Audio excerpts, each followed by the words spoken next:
With no hesitation, you decide the best move is to seek out Mistress Lorraine to regain your memories. You pull out the map that Sister Emma had drawn for you and start down a trail, leading away from the old fortress and into the thick flora of the dense swamp.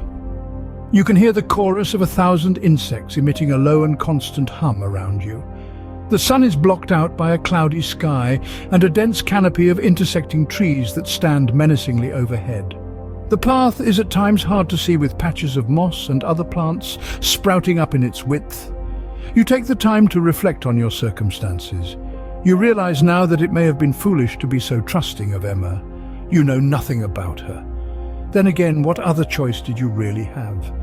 Feeling you know the path ahead fairly well, you stuff the map into your pocket and pull out the pages you took from the book in the fortress regarding the Bible Titan.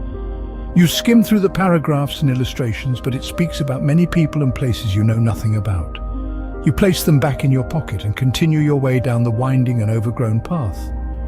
You feel the weight of the shield starting to affect your left arm, its weight making your shoulder weak. Against your hip, you feel the sword move awkwardly as the blade rubs against the trees and bushes. As dusk sets in, you see a flickering light ahead. It throws distorted shadows out the mouth of a small cave that lines the path ahead. You can hear laughter and cheering and decide to slowly creep forwards. Crouched down and as quiet as you can, you move forwards, sheltered by the bushes and shrubbery, until you are flush against the side of the cave mouth. You look in and see people sitting around a campfire. They appear to be wearing clothing plain and similar to yours, although they sport more colour than your drab apparel. In the middle of the group, sitting on a short stump, is a man tuning a lute. He seems to be the centre of attention for these people. You can overhear their conversation, and it seems to be light, cheerful, and full of jesting. To the side, you see a large rickety carriage that you imagine must belong to them.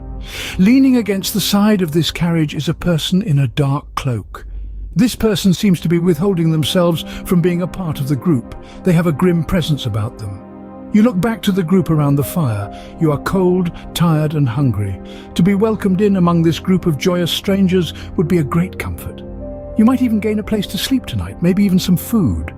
On the other hand, you know nothing of these people. They could be thieves, murderers, or something of the sort. Though the main group seems friendly enough, the person leaning against the side of the carriage still fills you with unease and fear.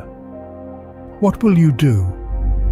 Search for refuge among these strangers, or go around the cave opening and continue on your way to Bourne through the night?